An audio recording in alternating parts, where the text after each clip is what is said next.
राजाओं की पहली पुस्तक 13वां अध्याय कुल वचन 34। परमेश्वर के जन से सामना। तब यहोवा से वचन पाकर परमेश्वर का एक जन यहूदा से बेतेल को आया और यारोबाम धूप जलाने के लिए वेदी के पास खड़ा था।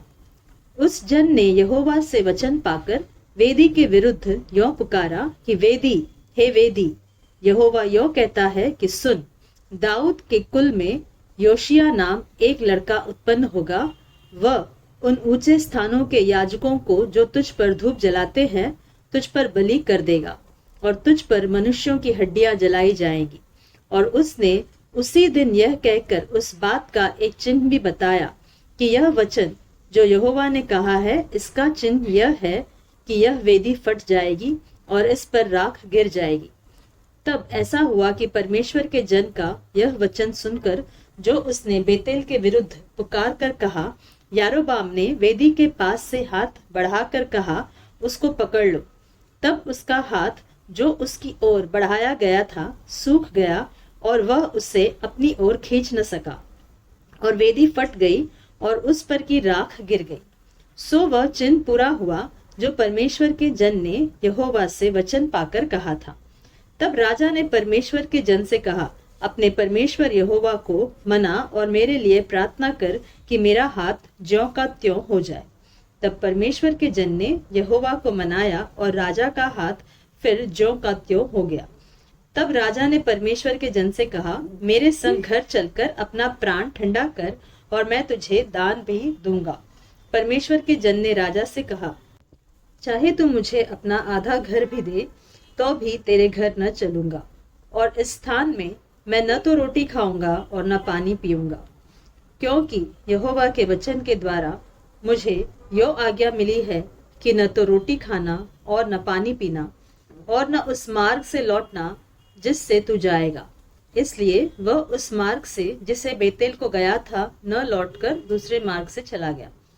बेतेल में एक बूढ़ा नबी रहता था और उसके एक बेटे ने आकर उससे उन सब कामों का वर्णन किया जो परमेश्वर के जन ने उस दिन बेतेल में किए थे, और जो बातें उसने राजा से कही थी उनको भी उसने अपने पिता से कह सुनाया।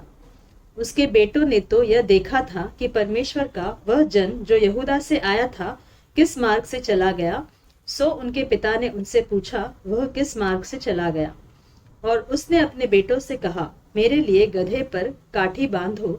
तब उन्होंने गधे पर काठी बांधी और वह उस पर चढ़ा और परमेश्वर के जन के पीछे जाकर उसे एक बांज वृक्ष के तले बैठा हुआ पाया और उससे पूछा, परमेश्वर का जो जन यहूदा से आया था, क्या तू वही है?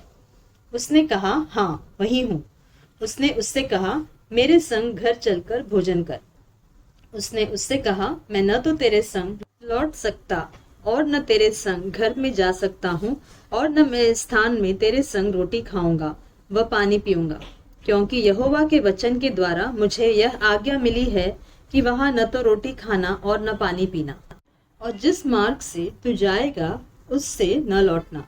उसने कहा, जैसा तू नबी है वैसा ही मैं भी नबी ही हूँ। और मुझसे एक दूत ने यहोवा से वचन पाकर कहा कि उस पुरुष को अपने संग अपने घर लौटा ले आ कि वह रोटी खाए और पानी पिए। यह उसने उससे झूठ कहा। अतएव वह उसके संग लौट गया और उसके घर में रोटी खाई और पानी पिया।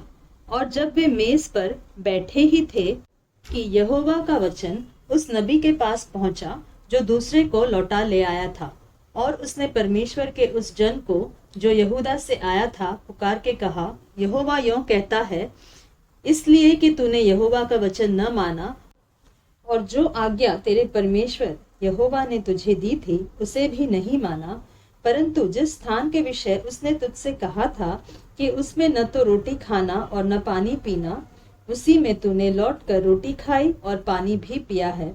इस कारण तुझे अपने पुरखाओं के कब्रिस्तान में मिट्टी नहीं दी जाएगी। जब वह खा पी चुका तब उसने परमेश्वर के उस जन के लिए जिसको वह लौटा ले आया था गधे पर काठी बंधाई। जब वह मार्ग में चल रहा था तो एक सिंह उसे मिला और उसको मार डाला, और उसकी लोथ मार्ग पर पड़ी रही और गधा उसके पास खड़ा रहा और सिंह भी लोथ के पास खड़ा रहा। जो लोग उधर से चले आ रहे थे उन्होंने यह देखकर कि मार्ग पर एक लोथ पड़ी है और उसके पास सिंह खड़ा है, उस नगर में जाकर जहां वह बूढ़ा नबी रहता था यह समाचार सुनाया। यह सुनकर उस नबी ने जो उसको मार्ग पर से लौटा ले आया था कहा, परमेश्वर का वही जन होगा जिसने यहोवा के वचन के विरुद्ध किया था। इस कारण यहोवा ने उसको सिंह के पंजे में पड़ने दिया और यहोवा के उस वचन के अनुसार जो उसने उससे कहा था सिंह ने उसे फाड़ कर मार डाला होगा। तब उसने अपने बेटों से कहा, मेरे लिए गधे पर काठी बांधो। जब उन्होंने काठी बांधी तब उसने जाकर उस जन की लोथ मार्ग पर पड़ी हुई और गधे और सिंह दोनों को लोथ के पास खड़े हुए पाया, और यह भी कि सिंह ने न तो लोथ को खाया और न गधे को फाड़ा है। तब उस बूढ़े नबी ने परमेश्वर के जन की लोथ उठाकर गधे पर लाद ली और उसके लिए छाती पीटने लगा और उसे मिट्टी देने को अपने नगर में लौटा ले गया। और उसने उसकी लोथ को अपने कब्रिस्तान में रखा और लोग हाय मेरे भाई यह कहकर छाती पीटने लगे। फिर उसे मिट्टी देकर उसने अपने बेटों से कहा, जब मैं मर जाऊंगा तब मुझे इसी कब्रिस्तान में रखना जिसमें परमेश्वर का यह जन रखा गया है, और मेरी हड्डियां उसी की हड्डियों के पास धर देना, क्योंकि जो वचन उसने यहोवा से पाकर बेतेल की वेदी और शोमरोन के नगरों के सब ऊंचे स्थानों के भवनों के विरुद्ध पुकार के कहा है वह निश्चय पूरा हो जाएगा। गैर लेवियों को याजकीय पद पर बैठाना। इसके बाद यारोबाम अपनी बुरी चाल से न फिरा। उसने फिर सब प्रकार के लोगों में से ऊंचे स्थानों के याजक बनाए, वरन जो कोई चाहता था उसका संस्कार करके वह उसको ऊंचे स्थानों का याजक होने को ठहरा देता था। और यह बात यारोबाम के घराने का पाप ठहरी। इस कारण उसका विनाश हुआ और वह धरती पर से नाश किया गया।